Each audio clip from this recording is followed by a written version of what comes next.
பிள்ளைகள் ஏதாவது தெரியாமல் தவறு பண்ணிட்டா அவங்கள சபிச்சே ஒரு வழி பண்ணிடுறாங்க. அவர்களை அந்த பாவத்தை மூடி மறைத்து, இல்லை என்றால் அதை கவர் பண்ணி அந்த பிள்ளைகள் மேலே அக்கறையாக இருக்கிறவங்க இல்லை. ஏன் நல்ல தகப்பன்கள் இல்லை, நல்ல தாய்கள் இல்லை? நல்ல அம்மாங்க இருந்திருந்தாங்கன்னா அப்பாங்க நிறைய பேர் நல்ல அப்பாங்க உருவாயிருப்பாங்க. சபையாகிய சரீரத்திலே தகப்பன்கள் இருக்கிறார்கள், அவைக்கு தகப்பன்கள் இருக்கிறார்கள். ஆனால் அவர்களோடு கூட நின்று அவர்களை நல்ல தகப்பனாய் ஆக்குகிற நல்ல தாய்கள் இல்லை. இதை செய்யலைன்னா உனக்கு கதி இப்படி ஆயிடும், நீ படிக்கலைன்னா நீ இப்படி அப்படி பேசுகிற உபாத்தியாயர்கள் அவர்கள் நிறைய பேர் இருக்கிறாங்களாம் சபைகளிலே.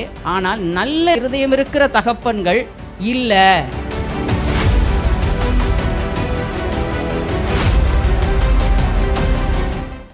மதர்ஸ் டே அன்றைக்கு உங்களோடு கூட கர்த்தருடைய வார்த்தையை பகிர்ந்து கொள்வதில் எனக்கு மிகவும் சந்தோஷம். நாம் வாசித்த அந்த ஏசாயா தீர்க்கதரிசியின் புத்தகம் 66ஆம் அதிகாரத்தை எடுத்துக்கொள்ளலாம். 13ஆம் வசனத்தை வாசிப்போம். ஒருவனை அவன் தாய் தேற்றுவது போல் நான் உங்களை தேற்றுவேன், நீங்கள் எருசலேமிலே தேற்றப்படுவீர்கள். ஆமென். ஒருவனை அவன் தாய் தேற்றுவது போல நான் உங்களை தேற்றுவேன், நீங்கள் எருசலேமிலே தேற்றப்படுவீர்கள். ஹல்லேலூயா. இன்றைக்கு சபையின் தேவை என்ன? கொஞ்சம் இன்னைக்கு இதுவரைக்கும் நீங்கள் கேட்காத ஒரு செய்தியாக இது இருக்கும் என்று நான் நினைக்கிறேன். புதிதாய் ஆண்டவர் சில காரியங்களை என்னோடு கூட பேசியிருக்கிறார்.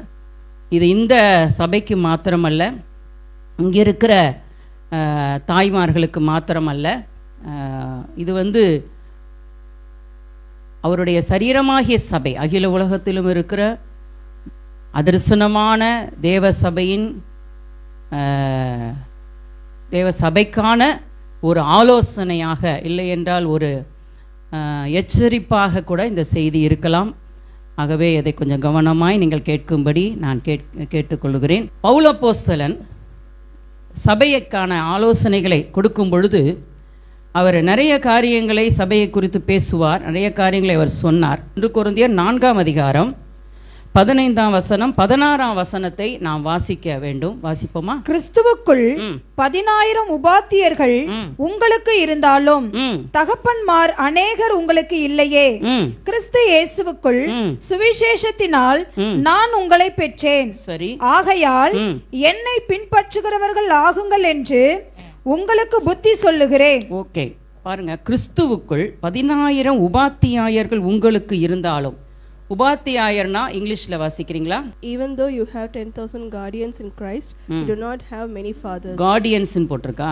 ஓகே. இன்னொரு இதுல டியூட்டர், இல்லை என்றால் கற்றுக் கொடுப்பவர், சொல்லிக் கொடுப்பவர், இன்ஸ்ட்ரக்டர் என்று சொல்லி எழுதியிருக்கிறது.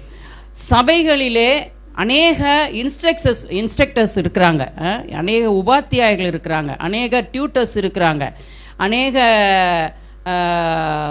இதை செய்யாதே, அதை செய்யாதே, இதை பண்ணு, அதை பண்ணுன்னு சொல்கிற ஆட்கள் இருக்காங்க. ஆனால் தகப்பன்மார் இல்லை என்று சொல்லி பவுல் வருந்துகிறார். ஏன்னா ஒரு தகப்பன் தான் தம் பிள்ளையினுடைய குறை நிறைகளை அறிந்து அவர் தான் என்ன பண்ண முடியும், அதை அரவணைச்சு பிடிச்சி போக முடியும்.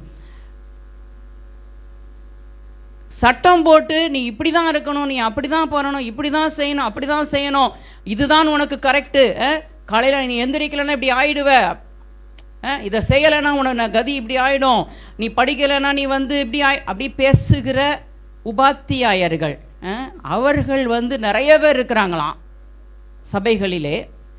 ஆனால் நல்ல தகப்பன் இருதயம் இருக்கிற நல்ல தகப்பன்கள், நல்ல இருதயம் இருக்கிற தகப்பன்கள் இல்லை அப்படின்னு பவுல் வருத்தப்படுகிறார். இன்னைக்கு உண்மையும் அதுதான். பிள்ளைகள் ஏதாவது தெரியாமல் தவறு பண்ணிட்டா அவங்கள சபிச்சே ஒரு வழி பண்ணிடுறாங்க. அவர்களை அந்த பாவத்தை மூடி மறைத்து, இல்லை என்றால் அதை கவர் பண்ணி அந்த பிள்ளைகள் மேலே அக்கறையாக இருக்கிறவங்க இல்லை. பிள்ளைங்கள் பாருங்களேன், அவங்க என்னைக்கு இருந்தாலும் பிள்ளைங்க தான், குழந்தைகள் தான், சிறு பிள்ளைகள் தான். அவங்க வளருகிற வரைக்கும் பெற்றோர்கள் என்ன பண்ண வேண்டியிருக்குது, அவங்கள பொறுப்பெடுத்து நடத்த வேண்டியிருக்கு. ஜூனியா சின்ன பிள்ளையாக இருக்கும்போது ஒரு நாள் நான் ஒரு 3-4 வயசு இருக்கும், அப்போ இந்த பட்டாணி உரித்து அதை போட்டுட்டு இருந்தேன். நானும் செய்கிறேன்னு வந்து உட்காந்தா. சரி உட்காருமா அப்படி கொடுத்தேன். அவளுக்கு ஒரு 3 பாத்திரத்தை வச்சுட்டு ஒன்றுத்தில் வந்து நிறைய ஃபுல்லாக அந்த உரிக்காத பட்டாணி, அப்புறம் உரிச்சிட்டு தோலை இதில் போடணும் அப்படி சொல்லி அவளுக்கு அதை சொல்லி உட்காந்து பொறுமையாக அந்த எல்லாத்தையும் உரிச்சா. எனக்கு ரொம்ப சந்தோஷம். 4 வயசு 5 வயசுக்குள்ளே இவ்வளோ பண்ணுதே பிள்ளை அப்படின்னு. முடிச்சுட்டு எழும்பி நின்று அந்த பட்டாணியை தூக்கி அப்படி கொட்டுனா பார்க்கணும், வீடு ஹால் ஃபுல்லாக பட்டாணி ஆயிடுச்சு. குழந்தை தான், அது வயசுக்கு ஏற்றது தான் அது செய்யும். பெற்றோர்கள் தான் என்ன பண்ண வேண்டியிருக்கிறது, அதை சரி பண்ண வேண்டியிருக்கிறது. அப்போ நல்ல ஒரு தகப்பன் இருப்பாரானால், சபையாகிய சரீரத்திலே நல்ல தகப்பன் அந்த இருதயம் இருக்கிறவர்கள் இருப்பார்களானால், இளம் ஊழியர்கள் இல்லை என்றால் கர்த்தருடைய பிள்ளைகள் விசுவாசிகள் தவறுகள் செய்யும் பொழுது அவர்களை தூக்கி எடுக்கிறவர்களாக இருப்பார்கள். ஆமேன். அவங்கள கண்டம் பண்ணி திட்டி அவங்கள நியாயந்து இருக்கிற உபாத்தியாயர்கள் நிறைய பேர் இருக்கிறாங்க. ஆனால் அவர்களை அரவணைத்து பிடித்து தூக்கி எடுத்து மேலே கொண்டு வருவதற்கு தகப்பன்கள் இல்லை. அதை தான் வந்து பவுல் ரொம்ப வருத்தப்பட்டு சொல்றார். இன்னைக்கு மெசேஜ் என்ன தெரியுமா? ஏன் நல்ல தகப்பன்கள் இல்லை, நல்ல தாய்கள் இல்லை. நல்ல அம்மாங்க இருந்திருந்தாங்கன்னா, அப்பாங்க நிறைய பேர் நல்ல அப்பாங்க உருவாயிருப்பாங்க. சபையாகிய சரீரத்திலே தகப்பன்கள் இருக்கிறார்கள், அவைக்கு தகப்பன்கள் இருக்கிறார்கள். ஆனால் அவர்களோடு கூட நின்று அவர்களை நல்ல தகப்பனாய் ஆக்குகிற நல்ல தாய்கள் இல்லை. இன்றைக்கு ஜெபிக்கிற, நல்ல ஆலோசனை கொடுக்கிற, தன்னை அர்ப்பணித்த, நல்ல நோக்கத்தோடு வாழுகிற நல்ல தாய்கள் இல்லை. அதனால் இன்னைக்கு தாய்களுக்காக பேச போறேன். ஆமேன். நல்ல தாய்கள் இருப்பார்களானால் நல்ல மனைவிகள் நல்ல தகப்பன்களை உருவாக்க முடியும். ஆமேன். நல்ல மனைவியா இருந்தா நல்ல தகப்பனை உருவாக்க முடியும். எங்க ஃபெயில் ஆயிட்டோம், தகப்பன்கள் இல்லை என்றதில்ல, நல்ல தகப்பன்கள் இல்லை என்பதல்ல, நல்ல தாய்கள் இல்லை. நல்ல வழி நடத்தக்கூடிய, ஆவியினாலே நிரம்பின, கர்த்தருடைய சத்தத்தை கேட்கிற நல்ல தாய்கள் இல்லை. இப்போ இந்த தாய்கள் வர வேண்டும் என்றால், இல்லை எப்படிப்பட்ட தாய்களுக்கு ஏற்பட வேண்டும் என்றால், வேதம் யாரை ஒப்பாய் சொல்லுகிறதோ அவரை கொஞ்சம் கவனிச்சோம்னா நம்ம தாய்கள் நல்ல தாய்களாக மாற முடியும். வேதம் வந்து பாருங்க, பிதாக்குமான் பரிசுத்த ஆவியானவராகிய திரியேக தேவனை நமக்கு சொல்லுகிறது. ஆமீன். நம்ம எல்லாம் யாரை வணங்குறோம்? ஆமாம், திரியேக தேவனை வணங்குறோம். பிதாவாகிய தேவன், குமாரனாகிய கிறிஸ்து, ஆவியாகிய தேவன். பிதா வந்து திட்டம் போடுகிறார், எல்லாவற்றையும் அவர் தான் பிளான் பண்ணுவார். எல்லாம் இப்படி இருக்கணும், இப்படி இருக்கணும், இப்படி இருக்கணும், எல்லாத்தையும் பிளான் பண்ணார். உலகம் எப்படி இருக்க வேணும், எப்படி சிருஷ்டிக்கப்படும். கிறிஸ்து ஆகிய இயேசு என்ன பண்ணார்? நான் போகிறேன், நான் போய் இது எல்லாத்தையும் செய்கிறேன் அப்படின்னு சொல்லி அவர் எல்லாவற்றையும் செய்தார். அவருக்குள்ளே எல்லாம் சிருஷ்டிக்கப்பட்டது, அவருக்காக சிருஷ்டிக்கப்பட்டது, அவராலே சிருஷ்டிக்கப்பட்டது. அப்படி சிருஷ்டிக்கப்பட்டது. அவர் என்ன பண்ணுறார்? மனிதனை மீட்பதற்காக தானே முன் வருகிறார். வந்து இந்த உலகத்தில் வந்து மனிதனாய் பிறந்து மரித்து அடக்கம் பண்ணப்பட்டு உயிரோடு எழுந்து என்ன பண்ணினார்? இன்றைக்கு 1 பேதுரு 3:22 அவர் பரலோகத்திற்கு போய் தேவனுடைய வலது பாரிசத்திலே இருக்கிறார். தேவதூதர்களும் அதிகாரங்களும் வல்லமைகளும் அவருக்கு கீழ்பட்டிருக்கிறது. அது அவர் உயிர் தெழுந்து என்ன பண்ணிட்டாராம்? பரலோகத்துக்கு போய் அவருடைய வலது பாரிசத்திலே உட்கார்ந்து இருக்கிறார். அதே மாதிரி எபிரேயர் 10:12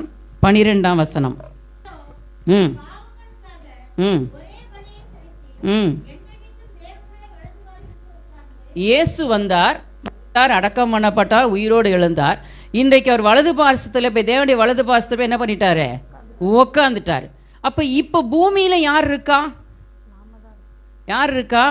அவர் சொன்னாரு, யோவான் எழுதின சுவிசேஷம் 16:7 நான் உங்களுக்கு உண்மையை சொல்லுகிறேன், நான் போகிறது உங்களுக்கு பிரயோஜனமாயிருக்கும். நான் போகாதிருந்தால் தேற்றரவாளன் உங்களிடத்தில் வரார். நான் போவேனே ஆகில் அவரை உங்களிடத்திற்கு அனுப்புவேன். ஆமேன். என்ன சொன்னாரு? நான் போயிருவேன், அப்ப நீங்க வந்து தனியா இங்க அனாதையா இருக்க வேண்டிய அவசியம் இல்லை. நான் எல்லாத்தையும் செஞ்சு முடிச்சுட்டு தேவனை வலது பாசவே உட்கார்ந்துருவேன். ஆனால் உங்களோட கூட இருக்கும்படி ஒரு தேற்றரவாளனை நான் உங்களுக்காக அனுப்புகிறேன். ஹல்லேலூயா. இன்றைக்கு பரிசுத்த ஆவியானவர் தான் பூமியிலே அசைவாடி கொண்டு இருக்கிறார். ஹல்லேலூயா. அவரை எந்த அளவுக்கு நீங்க மதிக்கிறீங்களோ, எந்த அளவுக்கு அவரை குறித்த அறிவு இருக்கிறதோ, அந்த அளவுக்கு நீங்கள் கிறிஸ்துவனுடைய ஆசீர்வாதங்களை ரிசீவ் பண்ண முடியும். ஆமேன். இயேசு என்னெல்லாம் செஞ்சு முடிச்சாரோ, அவர் செய்ய வேண்டியதை செஞ்சு முடிச்சுட்டு போய் உட்காந்துட்டார். அப்ப அதெல்லாம் நம்ம ரிசீவ் பண்ணணும்னா நமக்கு ஒரு உதவி தேவை, நமக்கு ஒரு ஒத்தாசை தேவை, நமக்கு ஒரு ஆதரவாளர் தேவை, நமக்கு ஒரு தேற்றரவாளர் தேவை. ஆமேன். நமக்கு ஒரு சப்போர்ட் தேவை. ஹல்லேலூயா. அதற்காக ஆவியானவர் நமக்கு கொடுக்கப்பட்டிருக்கிறார். குடும்பத்திலே இந்த மனைவியினுடைய இல்லை என்றால் ஒரு தாயினுடைய பொசிஷன் என்னவா இருக்கிறது? ஆவியானவருடைய பொசிஷனா இருக்கிறது. ஹல்லேலூயா. ஒரு தாய் தேற்றுவது போல பாடணும்ல நம்ம. இங்கே பாருங்க, அதே தேற்றுகிற தேற்றரவாளன் என்று ஆவியானவருக்கு பெயர் சொல்லப்பட்டிருக்கிறது. ஆவியானவர் தேற்றரவாளனாய் இருந்து என்னெல்லாம் செய்கிறாரோ அதெல்லாம் மனைவியானவள் இல்லை என்றால் ஒரு தாயானவள் செய்ய வேண்டும், செய்ய முடியும். அதுக்கு தான் இந்த உலகத்தை வச்சிருக்கார். ஆனால் சபை எதை பிரசங்கித்தது? சுவிசேஷங்களை பேசி, சுவிசேஷ புத்தகங்களையே பிரசங்கம் பண்ணி அதிலிருந்த இயேசுவை மட்டுமே பேசிட்டு இருக்கிறாங்க. அதிலிருந்த இயேசு கிறிஸ்து செஞ்சதை மட்டுமே பேசுறாங்க தவிர நிரூபங்களிலே சொல்லப்பட்ட பரிசுத்த ஆவியானவரை குறித்து பேசுகிறதே இல்லை.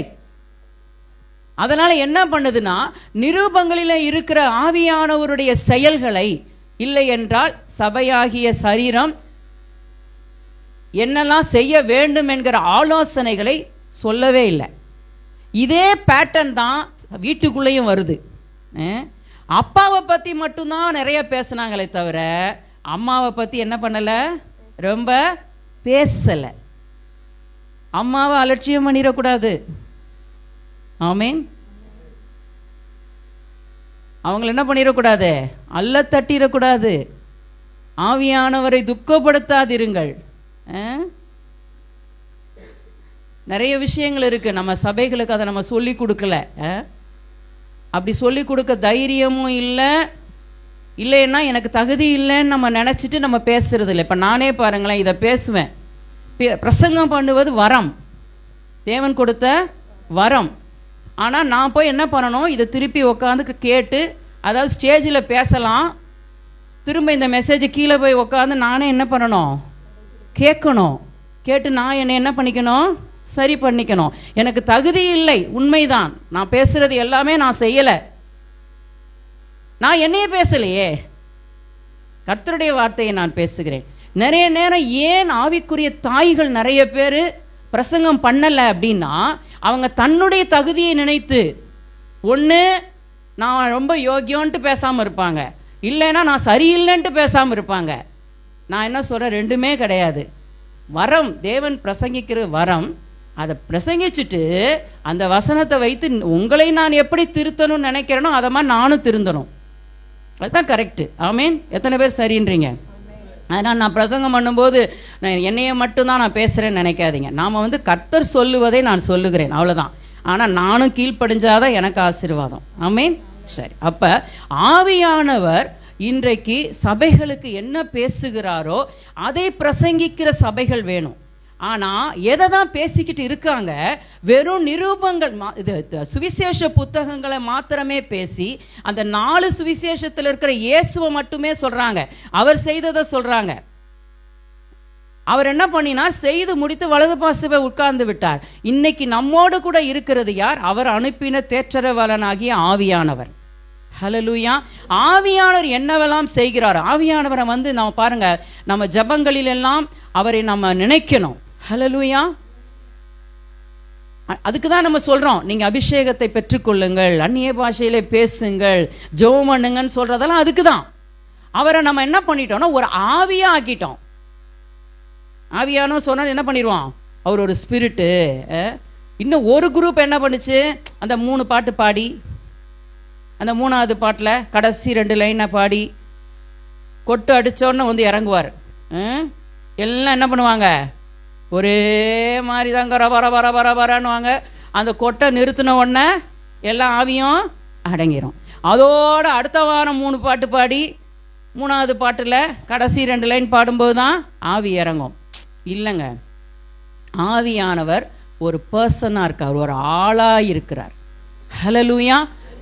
கட்டாயம் கர்த்தருடைய பிள்ளைகள் ஆவியானவரோடு கூட தான் நடக்க வேண்டும். ஆமேன். அவர் தான் இன்னைக்கு உங்களோட கூட இருக்கிறாரு.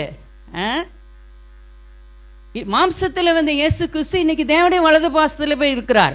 உங்களோடு தங்கி இருக்கிறவர் ஆவியின் ரூபமாக இருக்கிற பரிசுத்த ஆவியானவர் தான். ஆமேன். அவரை நீங்க புரிஞ்சுக்கும் போது அவருடைய சாயலாக அவரை போலவே சிருஷ்டிக்கப்பட்ட ஒரு தாயையும் நீங்கள் புரிந்து கொள்ளலாம். ஆமேன். இவர் பாருங்களேன், ரொம்ப அதாவது ஒருத்தர் அழகா சொன்னார். அவர் வந்து இந்த புறாக்கெல்லாம் ஒப்பா சொல்லுவாங்களே ஆவியானவரை. புறாக்கு ஒப்பா சொன்ன புறாவெல்லாம் தொட்டு கும்பிட்றாதீங்க, அப்படி போயிடக்கூடாது. புறான்னா அதனுடைய அந்த கள்ளம் கப்படம் இல்லை, அதோடைய கேரக்டரை சொல்கிறாங்க. அது வந்து அசுத்தமான இடத்துல உட்காராது, அது வந்து லேசாக சத்தம் வந்தால் கூட பறந்துடும்.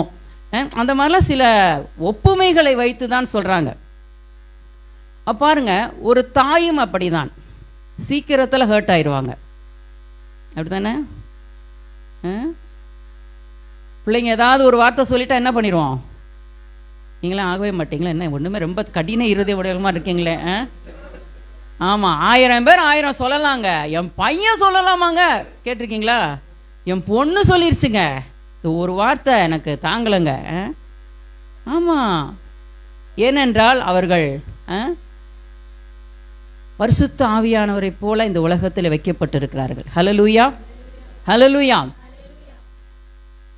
பாருங்க, நிறைய காரியங்கள் நான் எழுதிட்டு வந்தேன். இதெல்லாம் நான் எல்லாம் சொன்னேன்னா எனக்கு டைம் இல்லை, உங்களுக்கு தாங்காது, உங்களுக்கு தாங்காது. அதனால கொஞ்சமாக சொல்கிறேன். பாருங்க, அவர் என்ன பண்ணுகிறார். யோவான் 16ஆம் அதிகாரம் எடுத்துக்கொள்ளலாம். 13, 14 வசனங்களை மட்டும் வச்சுப்போம். அதை மட்டும் இன்னைக்கு அந்த 2 வசனத்தை மட்டும் சொல்கிறேன். சத்திய ஆவியாகி அவர் வரும்போது சகல சத்தியத்திற்குள்ளும் உங்களை நடத்துவார். அவர் தம்முடைய சுயமாய் பேசாமல் தாம் கேள்விப்பட்டவைகள் யாவையும் சொல்லி வரப்போகிற காரியங்களை உங்களுக்கு அறிவிப்பார். அவர் என்னுடையதில் எடுத்து உங்களுக்கு அறிவிப்பதினால் என்னை மகிமைப்படுத்துவார். ஆமென். சத்திய ஆவியாகிய அவர் வரும்போது சகல சத்தியத்திற்குள்ளும் உங்களை நடத்துவார். ஒரு தாய், ஒரு ஆவிக்குரிய தாய், ஒரு தேவனுக்கு பயந்த ஒரு தாய் சகல சத்தியத்துக்குள்ளும் தன் பிள்ளைகளை நடத்துவார்கள். ஹல்லேலூயா, ஆமேன். நமக்கெல்லாம் நல்லாவே தெரியும். சின்ன வயசில் பையன் திருடிட்டு வரும்போது, குழந்தை ஒரு ஊசி திருடிட்டு வந்துச்சான், அந்த கதையெல்லாம் கேட்டிருக்கீங்கல்ல? அம்மா, ஒரு சின்ன பையன் என்ன பண்ணிட்டான், பக்கத்து வீட்டில் அப்படி தவழ்ந்து அந்த குழந்தை போயிட்டு ஏதோ ஒரு ஊசி கடந்துருக்குது, அந்த ஊசி எடுத்துகிட்டு வந்துட்டு அம்மாட்ட கொடுத்தானான். அம்மா உடனே ஐ ஊசியா அப்படின்னு வாங்கி வீட்டில் வச்சாங்களாம். அப்போ குழந்தை நினச்சதான் அம்மாவுக்கு பக்கத்து வீட்டெல்லாம் போய் எதாவது எடுத்துகிட்டு வந்து கொடுத்தா ரொம்ப பிடிக்கும் அப்படி சொல்லிட்டு அப்பப்போ ஒரு பட்டன் எடுத்துகிட்டு வரும், அதை எடுத்துகிட்டு வரும், இதை எடுத்துகிட்டு வரும். வளர வளர வளர பெரிய திருடன் ஆயிட்டான். கடைசியில் அவன் கொள்ளைக்காரனாக மாறி தூக்கு போடுற இடத்துல போய் நிற்கிறான். நிற்கும்போது கேட்குறாங்க, உன்னுடைய கடைசி ஆசை என்ன? அப்போ அவன் சொன்னான், எங்கள் அம்மா கிட்ட ஒரே ரகசியம் சொல்லணும். சே, ஒரு திருடனுக்கு கூட அம்மா மேலே எவ்வளோ பாசம் பாரியா, கடைசி ஆசையா அம்மாட்ட பேசணும்னு நினைக்கிறான் அப்படின்னு கூப்பிட்டு வராங்க. அந்த அம்மா வந்தோடனே அவன் கையெல்லாம் கட்டி இருக்குது.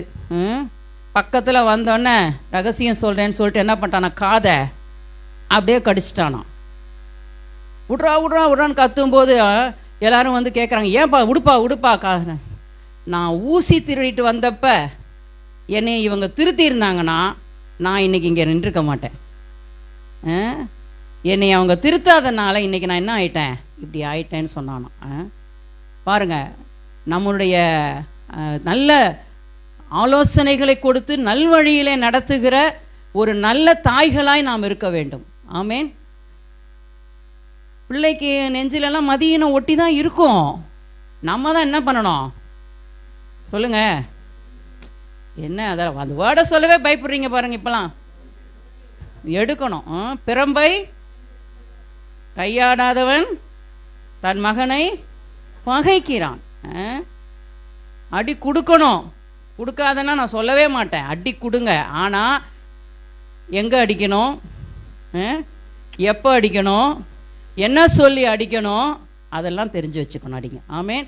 நம்ம ஆக்ரோஷத்தையும் கோபத்தையும் யார் மேலேயும், மாமியார் மேலே இருக்கிற கசப்பெல்லாம் என்ன பண்ணக்கூடாது, பிள்ளை மேலே காட்டக்கூடாது. அந்த அந்த நினைப்பில் அடிக்கக்கூடாது. அந்த பிள்ளை பண்ண தப்புக்கு அதை எடுத்து சொல்லி இப்போ நான் உன்னை அடிக்க போகிறேன். ஒரு ஊழியக்காரர் சொன்னார், திருப்பி போட்டு என்ன பண்ணணுமா, குப்புரை போட்டு அடிக்கணுமா. அங்கே தான் அதுக்காக தான் எக்ஸ்ட்ரா சதையெல்லாம் வச்சுருக்கார் ஆண்டவர். பாருங்க, ஒரு தாய் சகல சத்தியத்துக்குள்ள நடத்துகிறவர்களாக இருக்க வேண்டும். ஆமேன். சபையிலே பரிசுத்த ஆவியானவர் சகல சத்தியத்துக்குள்ளும் நம்மை நடத்துகிறார்.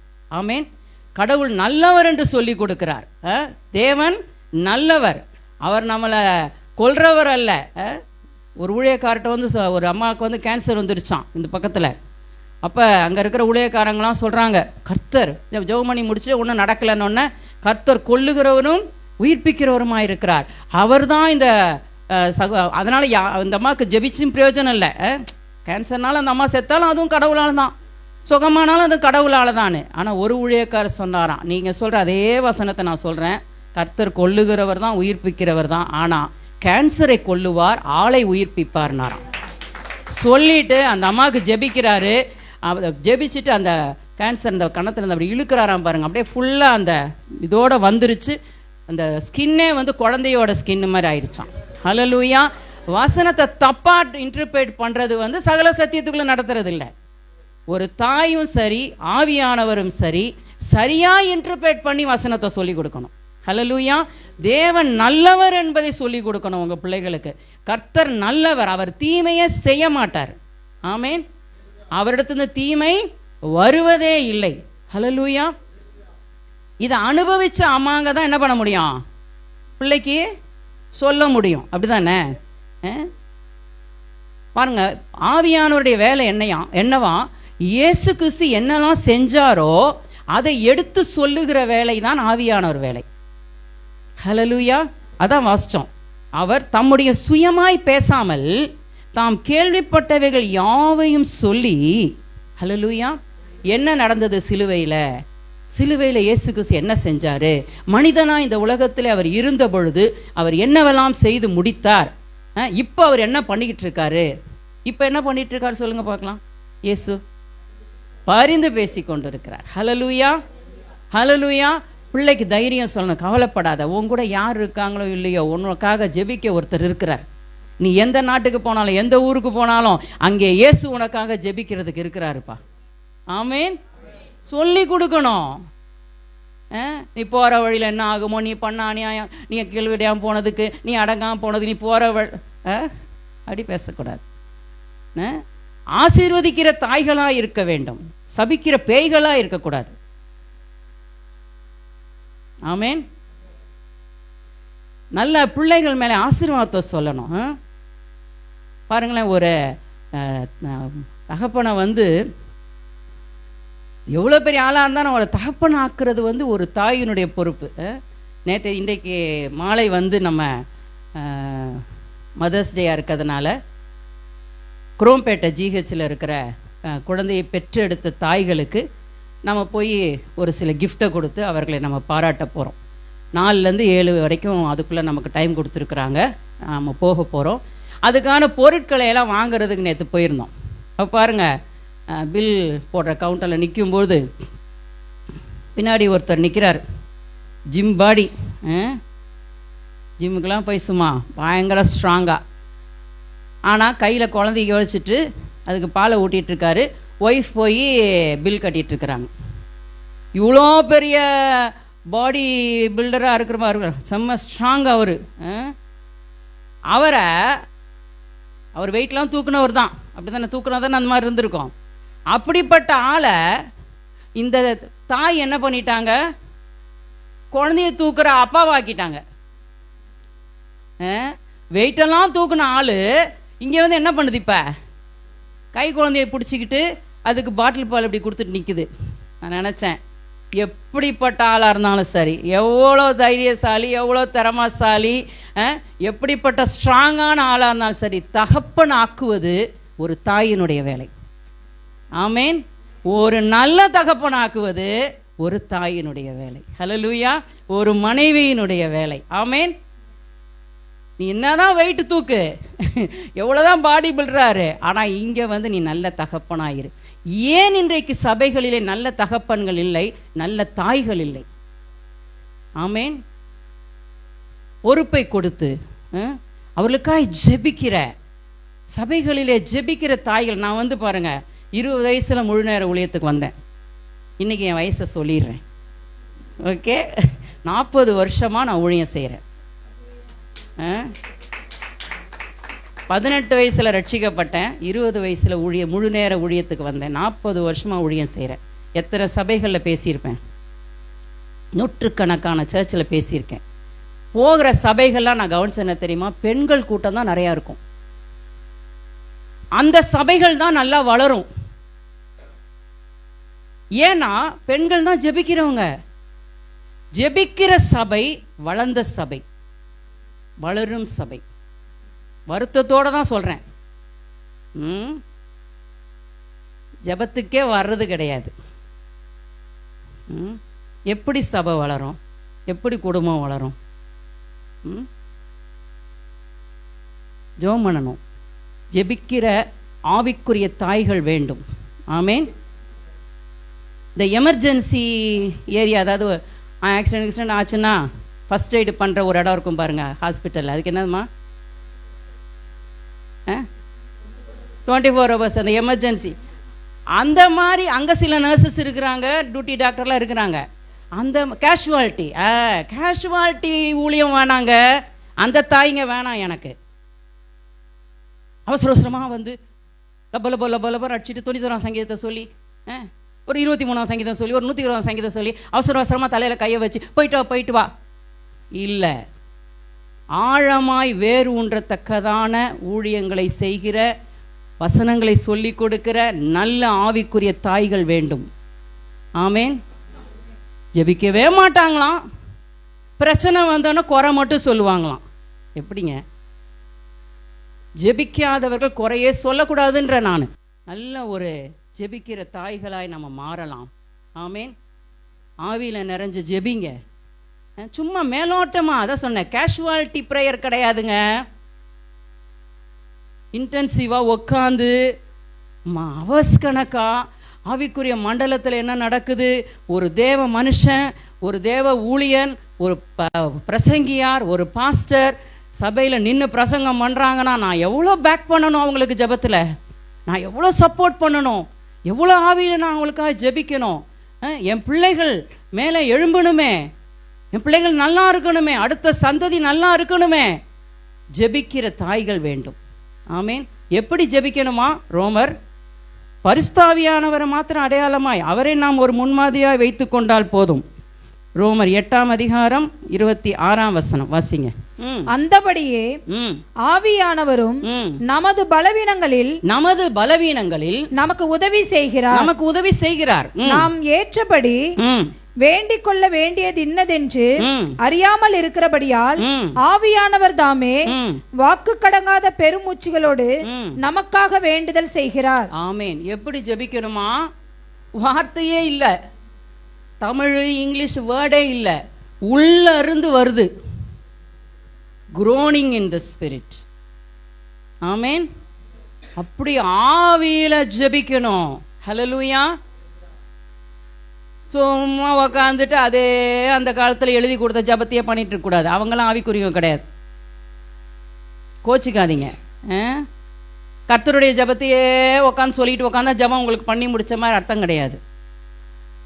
உங்களுடைய ஆவியிலே நீங்கள் பெருமூச்சு விட்டு, ஆவியானவர் அப்படி ஜெபிக்கிறார் நமக்காக. அவரை மாதிரி தான் நம்ம ஜெபம் பண்ணணுன்றாரு. ஹல்லேலூயா. ஒரு இடத்துல உட்காருங்க, பாரத்தை எடுங்க. ஆவிக்குரிய மண்டலத்திலே தேவனுடைய பிள்ளைகளுக்கு விரோதமாய், தேவ ராஜ்யத்துக்கு விரோதமாய் செயல்படுகிற காரியங்களை ரெகக்னைஸ் பண்ணி, அதை கட்டி, அதிகாரத்தை எடுத்து நன்மைகளை கட்டவிழ்த்து ஆமேன் ஜெபிக்கணும். வெள்ளிக்கிழமை ஜெபத்துக்கு 2 பேர் உட்காந்துருக்குறோம். ஃபேமிலி கெட் டுகெதருக்கு இடம் பத்தல, சர்ச்சில் வெசனம் அதெல்லாம். சர்ச்சுக்கே வராத ஆளெல்லாம் ஃபேமிலி கெட் டுகெதருக்கு வருது சாப்பிட்றதுக்கு. அது வரைக்கும் அந்த ஆளை நான் பார்த்ததே கிடையாது. ஆனால் ஜபத்துக்கு 2 பேர், மிஞ்சினா 3 பேர். எப்படி சபை வளரும் இல்லை? எப்படி பிள்ளைகள் ஆசீர்வதிக்கப்படுவார்கள்?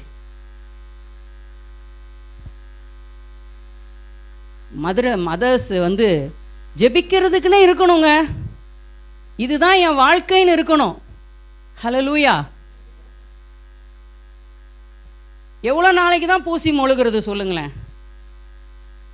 சமாதானம் சமாதானம் சமாதானம்னு மேற்பூச்சாய் பூசி உங்கள் காயங்களை கட்டுறதுல பின்னாடி புறையோடி போயிடுங்க. ஜெபிக்கணும். சபை என்ன பண்ணணும்? அப்போதான் விழமாட்டாங்க, அப்போதான் பிரச்சனைக்குள்ளே போக மாட்டாங்க. பிரச்சனை வந்த பிறகு லபோ லபோன்னு அடிச்சுட்டு கேஷுவாலிட்டி ப்ரேயர் கிடையாது. முதல்லையே ஜெபிக்கணும். ஆமேன். வீடுகளில் ஜெபம் பண்ணுங்க, அந்நிய பாஷையில் பேசி ஜெபிங்க. கர்த்தருடைய பிள்ளைகளுக்கு விரோதமாய் எழும்புகிற சக்திகளை கட்டி ஜெபம் பண்ணுங்க. ஊழியர்களுக்கு விரோதமாய் செயல்படுகிற ஆவிகளை கட்டி ஜெபம் பண்ணுங்க. ஆமேன். பரிசுத்த ஆவியானவர் பாருங்க, வாக்கு கடங்காத பெருமூச்சுகளோடு அப்படியே மூச்சு அவருக்கு முற்ற அளவுக்கு ஜெபிக்கிறார். வாக்கு சொல்ல முடியல, அப்படி வேண்டுதல் செய்கிறார்.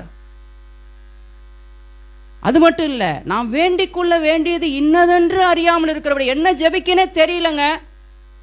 ஆனால் நீங்கள் அந்நிய பாஷையில் ஜெபம் பண்ணுங்க, ஆவியானவர் ஜெபம் பண்ணுவார். ஹல்லேலூயா. எப்படி கர்த்தருடைய பிள்ளைகள் மாட்டப்பட்டவர்கள், சிக்குண்டவர்கள், பண ஆசை, பொருளாசை, பெண்ணாசை பின்னாடி போயிட்டு இருக்கிறாங்க. இவங்களை எப்படி வெளியில் கொண்டு வருவது? முதல்ல போகாமலே இருக்கும்படி காப்பாற்றி ஜெபிக்க வேண்டும். அப்படி போயிட்டாங்கன்னா தப்பு வச்சு ஜெபிக்க வேண்டும். ஹல்லேலூயா. பாருங்க, இந்த ஒரு தாயினுடைய பொறுப்பு இது ரொம்ப இருக்கு. பிள்ளைங்களை இஷ்டத்துக்கெல்லாம் விட முடியாது. விட முடியுமா? விட முடியாது. கட்டுப்படுத்த வேண்டும்.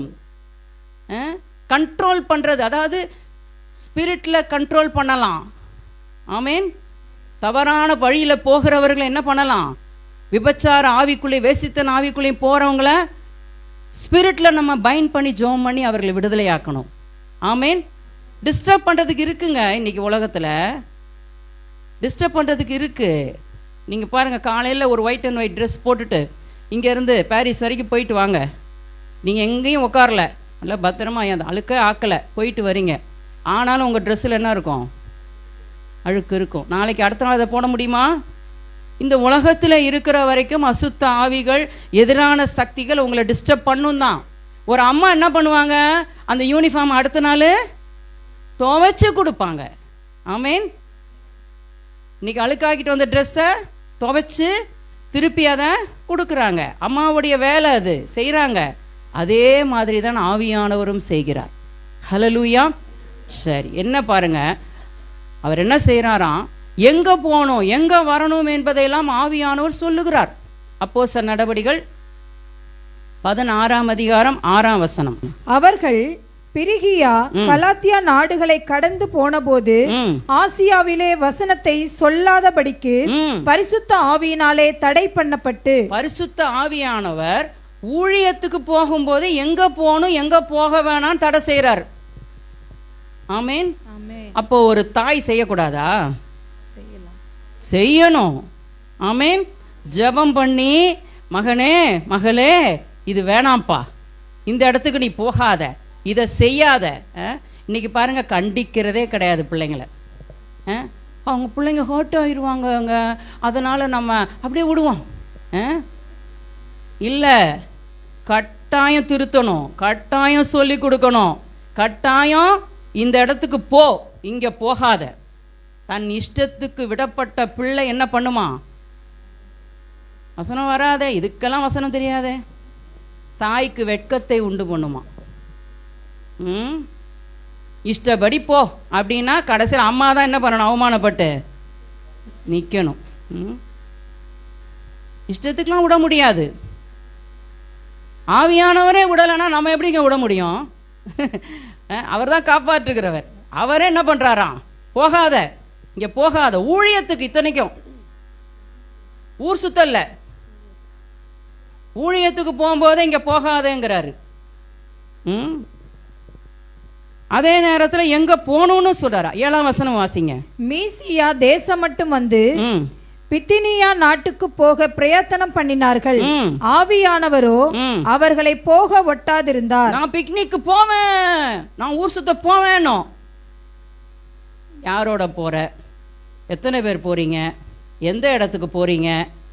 எல்லாத்தையும் கேட்கணும். ஆமென்.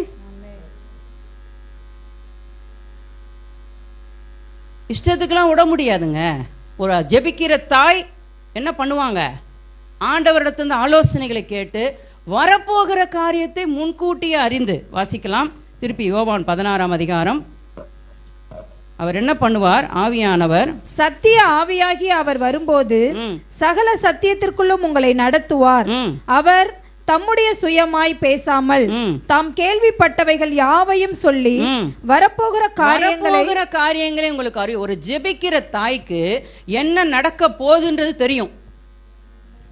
ஆமேன். ரொம்ப அலட்சியப்படுத்திடக்கூடாது தாய்களை. அவர்களை தீர்க்கதரிசிகளாய் ஆண்டவர் வீட்டில் வைத்திருக்கிறார். ஆமேன். உலகம் ஒரு பழமொழி சொல்லும், பெண் புத்தி, ஆமா உனக்கு ஒன்றும் தெரியாது, பயமுடுன்னுவாங்க.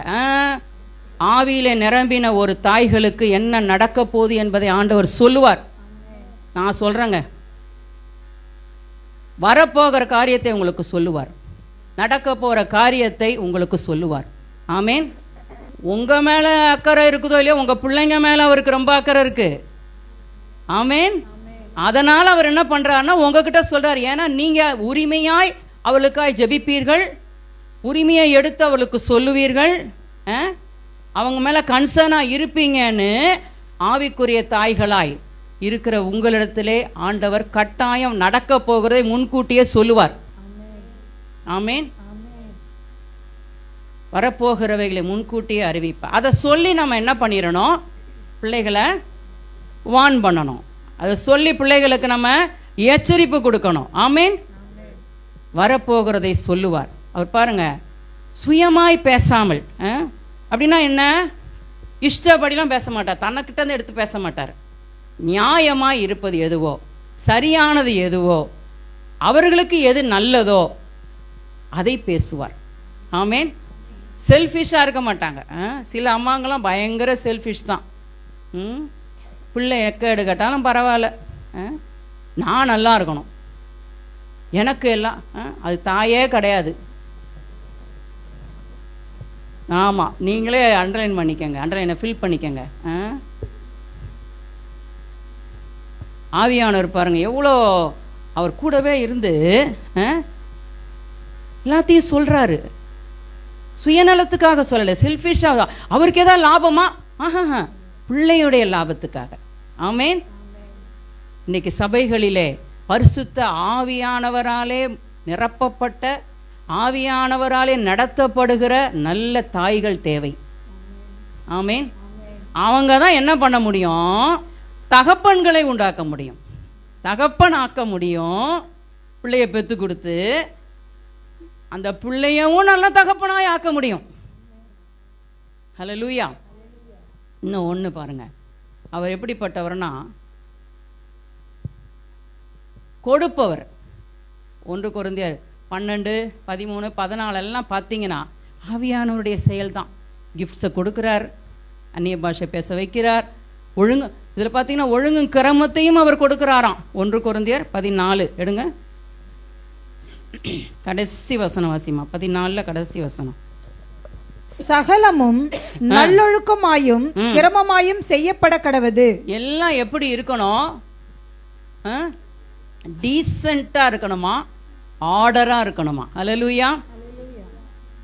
வீட்டில் யார் தான் இதெல்லாம் செஞ்சு தர முடியும்? அம்மா தான் செய்ய முடியும். ஆமேன். பிள்ளைக்கு ஒழுங்கா ட்ரெஸ்ஸை பண்ணி அவங்கள ரூமை கூட ஒழுங்கா வையின்னு யார் தான் சொல்லி கொடுக்க முடியும்? ஆமாம். பாருங்கள், நிறைய நேரம் அந்த அம்மாங்க அப்படி இல்லை, நான்லாம் இல்லை, அதனால தான் தைரியமாக சொல்கிறேன். நான் என்ன பண்ணுவேன், இந்த ஷெல்ஃபை க்ளீன் பண்ணுறேன்னு சொல்லிவிட்டு முதல்ல என்ன பண்ணுவேன், எல்லாத்தையும் இழுத்து கீழே போட்டுருவேன். சரியா? போட்டுட்டு அப்புறம் பிரித்து பிரித்து அப்படியே மழை போல் குமிச்சிட்டு, இவ்வளோ இருக்குது, நான் இவ்வளோ செய்கிறேன், நான் இவ்வளோ வேலை செய்கிறேன் அப்படி சொல்லி என்ன பண்ணுவேன், அப்புறமா பிரித்து பிரித்து பிரித்து எல்லாத்தையும் அடுக்குவேன். நான் நினைக்கல இதை ஜூனியா கவனிச்சிட்டே இருக்கிறான்னு. சரியா? திடீர்னு ஒரு நாள் போனால் இந்தமா என்ன பண்ணுறாங்க, அவங்க ஷெல்ஃபை அதே மாதிரி எல்லாத்தையும் இழுத்து கீழே போட்டுட்டு அப்புறம் உட்காந்து என்ன பண்ணுறா. தான் நினச்சேன், நம்ம பேசுகிறத விட நம்ம செயல் ரொம்ப வேலை செய்யும். ஆமேன். நான் ஜெபம் பண்ணுற ஆளாக இருந்தால் என் பிள்ளைங்க ஜெபிப்பாங்க. ஆமேன். நான் பைபிள் வாசிக்கிற ஆளாக இருந்தால் என் பிள்ளை என்ன பண்ணும், சொல்லாமையே பைபிள் வாசிக்கும். நான் கொடுக்கிறவளாக இருந்தால் என் பிள்ளைங்க என்ன பண்ணும், கொடுக்கும். அல்லேலூயா. ஆவியானவர் பாருங்க கொடுக்கிறவராக இருக்கு. அவர் பாருங்க கிஃப்ட்ஸை கொடுத்துட்டே இருக்கார். நல்லவனோ கெட்டவனோ இப்படி போட்டிருக்கு தெரியுமா? வரங்களிலே வித்தியாசங்கள் உண்டு. 1 கொரிந்தியர் 12:4 வாசியுமா, அதுலேருந்து வாசி. வரங்களில் வித்தியாசங்கள் உண்டு, ஆவியானவர் ஒருவரே. ஊழியங்களிலேயும் வித்தியாசங்கள் உண்டு, கர்த்தர் ஒருவரே. கிரியைகளிலேயும் வித்தியாசங்கள் உண்டு, எல்லாருக்குள்ளும் எல்லாவற்றையும் இருங்க ரட்சிக்கப்பட்டவங்க இல்ல, சாரி, செலக்டட் பீப்புளுக்கு மட்டும்தான் போல, எல்லாருக்குள்ளும் எல்லாவற்றையும் நடப்பிக்கிற தேவன் ஒருவரே. ஆவியினுடைய அனுக்கிரகம் அவனவனுடைய பிரயோஜனத்துக்கென்று அளிக்க எல்லாருக்கும் கொடுக்கிறார். அவர் கொடுக்கிறார் பாருங்களேன், கொடுக்கிற ஆவியானவர். ஆமேன். ஒரு தாய் என்ன பண்ணுவாங்க, கொடுப்பாங்க. ஹல்லேலூயா. நல்ல ஒரு ஜெபிக்கிற தாய் என்ன பண்ணுவாங்க, மற்றவர்களுக்கு கொடுப்பாங்க. ஆமேன். கிவிங் அது நம்ம ரத்தத்திலேயே ஊறிடணும். ஹல்லேலூயா. என்ன கொடுக்குறோம், எவ்வளோ கொடுக்குறோன்றதெல்லாம் அங்கே முக்கியம் இல்லை. நீங்கள் அப்படியே தங்கமாக கொடுங்க, வெள்ளியாக கொடுங்க அப்படிலாம் இல்லை. பச்சை தண்ணி கொடுத்தா கூட போதும் தாகம் எடுக்கிறவனுக்கு. ஆமேன். கொடுப்பது என்பது ஹோலி ஸ்பிரிட்டோட குணம். அதே தான் ஒரு தாயுடைய குணமாகவும் இருக்கணும். ஆமேன். நிறைய தாய்களுக்கு அந்த எண்ணமே இல்லை. நிறைய பேர் பாருங்களேன், ரொம்ப செல்ஃபிஷ். பழைய ஏற்பாட்டில் ஒரு வசனம் இருக்குது, பிள்ளைகளின் மாம்சத்தை தின்பார்களாம். அப்படின்னா என்ன தெரியுமா, பிள்ளைய வேலை செய்ய விட்டு விட்டு விட்டு அதனுடைய சம்பாத்தியத்திலேயே தின்னுட்டு அதுக்கு ஒரு நல்ல வாழ்க்கை அமைச்சு கொடுக்க மாட்டாங்க, அதுக்கு ஒரு நல்ல காரியம் செய்ய மாட்டாங்க. இவங்களுக்கு ஆள் வேணும், எடுபுடி. அப்படிலாம் இருக்காங்க. தன்னுடைய சுயநலத்துக்காக தன் பிள்ளைகள் வாழ்க்கையை நாசமாக்கின எத்தனையோ தாய்கள் அல்ல. ஆமாம், இருக்கிறார்கள். நல்ல ஒரு ஆவிக்குரிய தாய்களாய் நாம் இருப்போம். ஆமேன். ஜெபிக்கிறவர்களாக இருப்போம். சபையாகிய சரீரம் பாருங்க இன்னைக்கு புறஜாதிகளாலே அவமானப்படுத்தப்பட்டு கொண்டு இருக்கிறது. வெளியில் இருக்கிறவங்க நம்மளை பார்த்து என்ன பண்ணுறாங்க, சும்மா பேசுகிறாங்க. இவங்க இப்படி தான் மனுஷராரு கடவுள்னு சொல்லிட்டு எல்லா தப்பும் பண்ணுவாங்க அப்படி நம்மளை பார்த்து சொல்கிறாங்க. நம்ம எந்த அளவுக்கு கவனமாக இருக்கணும் பாருங்களேன். விடுதலைக்குள்ளே நமக்கு விடுதலை இருக்குது, சுயாதீன பிரமாணத்தில் தான் நாம் வாழ்கிறோம். ஆனால் அதற்குள்ளே ஒழுங்கும் கிரமமும் இருக்க வேண்டும். ஆமேன். எல்லாமே டிசிப்ளினாக இருக்கணுன்றாரு. ஆவியானவர் இருக்கிற இடத்துல என்ன இருக்குமா, ஒழுங்கும் கிரமமும் இருக்குமா. 1 கொரிந்தியர் 14:40 சகலமும் நல்லொழுக்கமாயும் கிரமமாயும் சகலமும் எல்லாவற்றிலேயும் சகலவற்றிலேயும் ஒரு ஒழுக்கம் இருக்கணும். பிள்ளைக்கு ஒழுக்கத்தை கற்றுக் கொடுக்க வேண்டியவர்கள் தாய்கள் தான். ஆமேன். டிசிப்ளினை கற்றுக் கொடுக்கணும், ஆர்டரை கற்றுக் கொடுக்கணும். அதற்கு மேலே பாருங்க, அவர் நமக்காக அவர் வேண்டுதல் செய்கிறவராக இருக்கிறார். சேம் டைமு நம்மோட கூட இருந்து நாம் என்ன செய்கிறோமோ அதை நம்ம என்ன பேசுகிறோமோ அதை வாய்க்க செய்கிறவராகவும் இருக்கிறாராம். மார்க் எழுதின சுவிசேஷம் கடைசி அதிகாரம் கடைசி வசனம். அவர்கள் புறப்பட்டு போய் எங்கும் பிரசங்கம் பண்ணினார்கள். கர்த்தர் அவர்களுடனே கூட கிரியை நடப்பித்து அவர்களால் நடந்த அடையாளங்களினாலே வசனத்தை உறுதிப்படுத்தினார். ஆமென். ஆமென். ஏன்னா இங்க கர்த்தர்னு சொல்லப்பட்டது பரிசுத்த ஆவியானவரை குறிக்கிறது. அதுக்கு முந்தின வசனம் வாசிங்க. இவ்விதமாய் கர்த்தர் அவர்களுடனே பேசின பின்பு. இங்கே சொல்லப்பட்ட கர்த்தர் இயேசுவை குறிக்கிறது. ஓகே. இவ்விதமாய் கர்த்தர் அவர்களுடனே பேசின பின்பு பரலோகத்துக்கு எடுத்துக்கொள்ளப்பட்டு தேவனுடைய வலது பாரிசத்தில் உட்கார்ந்தார். இயேசு வந்து பேசிட்டு பிரசங்கம் பண்ணிட்டு எல்லாத்தையும் செஞ்சு முடிச்சுட்டு வலது பாரிசத்துல போய் உட்கார்ந்துட்டாரு. இவங்களுக்கு இப்போ என்ன தேவை? அவர்கள் பிரசங்கம் பண்ணும்போது அவர்களோட கூட கிரியை நடப்பித்து. ஒரு தாயுடைய வேலை என்ன? பிள்ளைக்கு பிரசங்கம் மட்டும் பண்றதில்லை, அவங்க கூடவே உட்காந்து எல்லா விஷயத்திலையும் அவர்களுக்கு உதவுவது. ஆமீன். அவங்க ஏதாவது செஞ்சாங்கன்னா அவங்களுக்கு போய் சப்போர்ட் பண்ணுவது. ஹல்லேலூயா. இளம் ஊழியர்கள், கர்த்தருடைய விசுவாசிகள், புதிதாய் ரட்சிக்கப்பட்டவர்கள், இல்லை என்றால் வளர்ந்தவர்களுக்கு கூட ஆவிக்குரிய தாய்கள் என்ன பண்ணணும்? சப்போர்ட் பண்ணணும். ஆமீன். ஜெபத்தில் என்ன பண்ணணும்? சப்போர்ட் பண்ணணும். நீங்கள் போயிட்டு வாங்க பாஸ்டர் ஊழியத்துக்கு, நாங்கள் ஜெபம் பண்ணுறோம்.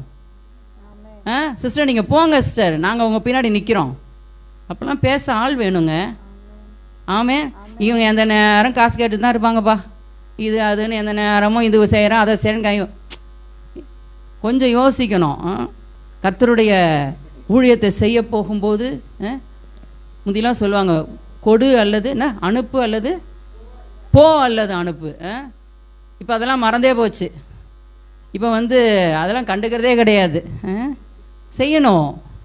ஊழியத்துக்கு வாங்கினா வரணும். ஆமீன். இங்கே அதனால தான் முதல்ல அந்த பிரமாணக்காரர்கள் என்ன பண்ணிட்டாங்கன்னா, நேராக அவங்க சொல்ல முடியல. அதனால் என்ன பண்ணிட்டாங்க? நீ ஊழியத்துக்கு கொடுக்கலன்னா ஆஸ்பத்திரியில் போய் கொடுப்ப, நீ ஊழியத்துக்கு வரலன்னா நீ. ஏன்னா அது பாருங்களேன், அது ஒரு உபாத்தியாயர்கள் பண்ணது. நான் தான் சொன்னேன் ஆரம்பத்திலே, உபாத்தியாயர் மாதிரி நம்ம பேசுறது இல்லை. அந்த ஆட்கள் நிறைய பேர் இருக்கிறாங்க, அவங்க வேணாம். நல்ல தகப்பன்கள் வேணும். நல்ல தகப்பன்கள் வேணுமா? அவர்களை தகப்பனாக்கின நல்ல தாய்கள் வேணும். அல்லேலூயா. நீங்களும் நானும் மக்களுக்கு சப்போர்ட் பண்ணுறவர்களாக இருப்போம். ஆவியானவர் என்ன பண்ணுறாராம்? இவங்க போய் பிரசங்கம் பண்ண உடனே கூட நின்று அதை அப்படியே கன்ஃபார்ம் பண்ணுறாராம். ஆவியானவர் கண்கள் இயேசு உங்கள் கண்களை திறப்பார் அப்படின்னு பிரசங்கம் பண்ணால் இவர் உடனே கண்ணை திறக்கிறாராம் போய். இப்பொழுது இயேசு உங்களை சுகமாக்குவார் சொன்னா இவர் போய் என்ன பண்ணுறாராம்? வேலை செய்கிறாராம். அப்போ இன்றைக்கு ரெஸ்பெக்ட் பண்ண வேண்டியவர், இன்றைக்கு ஆனர் பண்ண வேண்டியவர், இன்றைக்கு ரெக்கக்னைஸ் பண்ண வேண்டியவர் யார்? பரிசுத்த ஆவியானவர். சபை இன்னைக்கு யாரை ரெக்கக்னைஸ் பண்ணணும்? ஜெபிக்கிற தாய்களை ரெக்கக்னைஸ் பண்ணணும். ஆமீன். நல்ல தாய்கள் உருவாக வேண்டும். ஹல்லேலூயா. எத்தனை பேர் அப்படிப்பட்ட ஒரு நல்ல ஒரு குளோரியஸ் சர்ச் இருக்கணும்னு ஆசைப்படுறீங்க? ஆமீன். இப்போ வருங்களேன், ஒரு கணவனும் மனைவியும் பிள்ளைகளோட நின்னா நம்ம என்ன சொல்கிறோம்? நல்லா இருக்குது பார்க்குறதுக்கு, நல்லது ஒரு குடும்பம். அப்புறம் ஆமாம், பல்கலைக்கழகம் அதெல்லாம் பாடுறோம். சபையே அப்படி இருந்தால் எப்படி இருக்கும்ல? ஒரு நல்ல ஒரு ஆவிக்குரிய தகப்பன், நல்ல ஜெபிக்கிற ஒரு தாய், ஹல்லேலூயா, சூப்பராக இருக்கும். ஆமீன். எழும்பி நிற்போம். அப்படிப்பட்ட ஒரு நிலைக்காக ஜெபம் பண்ணலாம். இந்த நாளிலிருந்து பரிசுத்த ஆவியானவரோடு கூட பேச ஆரம்பிப்போம். அவர் ஒரு தாயை போல நம்மோடு கூட இருக்கிறார். அவருடைய கேரக்டர் எல்லாமே ஒரு தாய்க்கு இருக்கிற கேரக்டர் தான். அரவணைத்து பிடிக்கிறாரு, ஆலோசனை சொல்கிறாரு, தப்பு நடந்துடாதபடிக்கு காப்பாற்றுறாரு, டிசிப்ளின் பண்ணுறாரு, போஷிக்கிறாரு. நல்ல வார்த்தைகள் அப்பப்போ ரேமா அவர் தான் கொடுக்கறது. லோகோஸ் ஆயனம் இருந்தாலும் ஏற்ற நேரத்தில் நமக்கு ஒரு வேர்டு வருது பாருங்களேன், அந்த வேர்டு தான் ரேமா, அதுதான் அவர் தான் கொடுக்குறாரு. அதை ஹல்லேலூயா. வார்த்தையை கொடுக்குறாரு, தைரியப்படுத்துறாரு. கவலைப்படாத, போ, ஃபெயில் ஆகிட்டா பரவாயில்ல, அடுத்த தடவை மார்க் எடுத்துக்கலாம் அப்படின்னு என்ன பண்ணுறாரு? தேற்றி ஆற்றுகிறார். ஹல்லேலூயா. எல்லா விஷயத்திலும் இந்த நாளிலிருந்து நம்ம இயேசுவை நம்ம குறைச்சலாம் பேசலை. ஏன்னா இவர் என்ன பண்ணுவாராம்? தம்முடைய சுயமாய் பேசாமல் அவரிடத்திலிருந்து எடுத்து பேசுவார். அவர் என்ன செய்தாரோ அதை சொல்லுவார். அப்படின்னா என்ன? திரும்ப திரும்ப யாரை மகிமைப்படுத்துவார்? இயேசுவை தான் மகிமைப்படுத்துவார். அப்போ ஒரு அம்மாவை நீங்கள் மதிச்சிங்கன்னா அம்மா என்ன பண்ணுவாங்க, அப்பாவை பற்றி தான் பெருமையாக பேசுவாங்க. ஆமேன். நல்ல ஒரு தாய் தகப்பனை பற்றி நல்லதாக தான் பிள்ளைக்கு என்ன பண்ணுவாங்க, சொல்லுவாங்க. அது ஒரு பெரிய டாப்பிக்காக போய்டும், இன்னொரு நாள் பேசுவோம். சரி, ஜெபம் பண்ணலாம். ஹல்லேலூயா. எல்லாருமாக ஆண்டவரே என்னை ஒரு ஜெபிக்கிற தாய் போல ஆக்குங்க ஆண்டவரே. ஆவியிலே நிரம்பின, வரப்போகிறதை முன்கூட்டியே அறிந்து கொள்ளக்கூடிய அளவிலே முதிர்ச்சி இருக்கிற ஒரு தாயா என்னை மாற்றும் ஆண்டவரே. ஜெபம் பண்ணுங்க. எல்லாருமே ஜெபம் பண்ணலாம், அம்மாங்க மட்டும்தான் கிடையாது, எல்லாரும் ஜெபம் பண்ணுங்க. பரிசுத்த ஆவியானவர், அவருக்குள்ளே ஒரு தாய்மை இருக்கிறது, உண்மைதான். அவர் நம்மோடு கூட இருந்து நமக்கு அவர் ஆலோசனை சொல்லி நடத்துகிறவராக இருக்கிறார். Thank you Jesus. ஆண்டவரே நாங்கள் ஜெபிக்கிறோம்ப்பா, எங்களுடைய ஜெப வாழ்க்கை மாறட்டும் ஆண்டவரே. இம்மைக்காக மாத்திரம் நாங்கள் உம்மை பின்பற்றக்கூடாது ஆண்டவரே. வெறும் உலக பிரகாரமான பொருட்களுக்காக மாத்திரமல்ல, அவைகளெல்லாம் எங்களுக்கு ஆட் பண்ணி கொடுப்பீங்க ஆண்டவரே. நீங்கள் அப்படி தான் சொல்லியிருக்கீங்க ராஜா. தேவனுடைய ராஜ்யத்தின் நீதியும் தேடுங்கள், முதலாவது தேடுங்கள், அப்போது மற்றதெல்லாம் உங்களுக்கு கூட கொடுக்கப்படும் சொன்னீங்களே. நாங்கள் எங்களுடைய ஆவிக்குரிய கண்கள் திறக்கப்படட்டும். இங்கே இருக்கிற ஒவ்வொரு தாய்க்காக நான் செபிக்கிறேன் இயேசுவின் நாமத்தினாலே. ஆவிக்குரிய மண்டலத்தை, ஆவிக்குரிய உலகத்தை குறித்த அறிவு உண்டாகட்டும் ஆண்டவரே. ஆண்டவரே, இந்த உலக பிரகாரமான காரியங்களை ஆவிக்குரிய ரீதியாய் டீல் பண்ணக்கூடியவர்களாக ஒவ்வொருவரையும் நீ மாற்றும்படி நான் செபிக்கிறேன் அப்பா. ஆண்டவரே, தாய்களுடைய அபிஷேகத்தினாலே நிரம்பினவர்களாக இருக்கட்டும். நல்ல ஆலோசனை கொடுத்து பிள்ளைகளை ஒழுக்கமாய் வளர்க்கிறவர்களாக இருக்கட்டும். தன்னுடைய வாழ்க்கையிலே ஒரு டிசிப்ளின் இருக்கிறவர்களாக இருக்கட்டும். ஒரு பரிசுத்தம் இருக்கட்டும், ஒழுக்கம் இருக்கட்டும். ஆண்டவரே, எங்களுடைய ஒவ்வொருடைய வாழ்விலையும் ஒரு பெரிய மாற்றம் வரட்டும். அன்று நாங்கள் குறை உள்ளவர்கள் தான், ஆனால் குறைவு நிறைவானது வரும் பொழுது குறைவானது ஒழிந்து போன்னு நீங்கள் சொல்லியிருக்கிறீங்களே.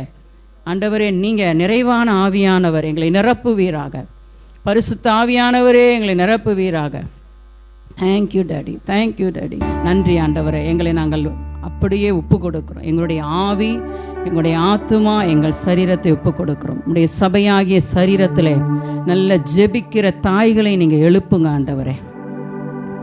உண்மையாய் ஆவியிலே நிரம்பின, மக்கள் மேலே அக்கறையாக இருக்கிற ஊழியர்கள் மேலே, இளம் ஊழியர்கள் மேலே, தேவ மக்கள் மேலே கரிசனையாக இருக்கிற, பாசமாக இருக்கிற, அன்பாக இருக்கிற, ஜெபிக்கிற நல்ல தாய்களை எழுப்புங்க டாடி.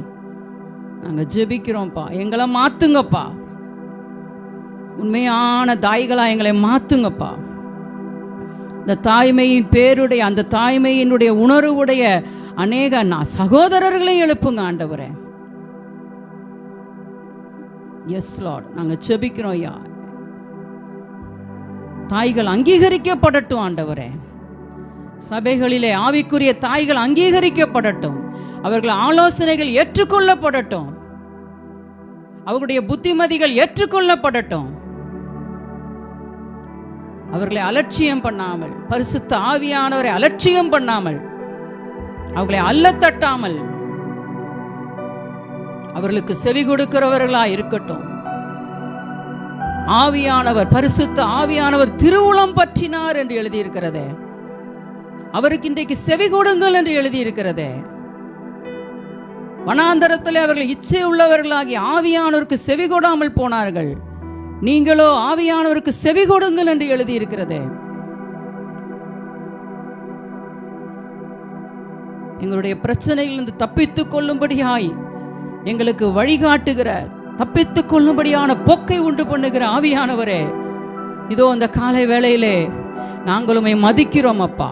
கைகளை உயர்த்தி அவரை பார்த்து சொல்லலாம், பரிசுத்த ஆவியானவர், இன்றிலிருந்து உம்மை நான் மதிப்பேன், உம்மை நான் ரெக்கக்னைஸ் பண்ணுவேன், உம்மை நான் சேர்த்து கொள்ளுவேன், உம்மோடு இணைந்து கொள்ளுவேன், உம்மோடு சேர்ந்து நான் ஜெபிப்பேன், உம்மோடு ஒன்றிணைவேன், நான் அக்ரி பண்ணுவேன். உங்க சித்தத்தை நான் கேட்பேன், உங்க விருப்பத்தை நான் கேட்பேன், உங்க இஷ்டத்தை நான் கேட்டு அதுபடி நடப்பேன்பா. ஆவியானவரே, நீங்க என்னைய டோட்டல் கண்ட்ரோல் எடுத்துக்கொள்ளுங்க ஆவியானவரே. என் மனது என்ன சிந்தையெல்லாம் நீங்க ஆக்கிரமிச்சிருங்கப்பா. என் சரீரத்தை உங்க கரத்துல ஒப்பு கொடு. நீங்க தங்கி இருக்கிற ஸ்தலம்ல சொன்னீங்க.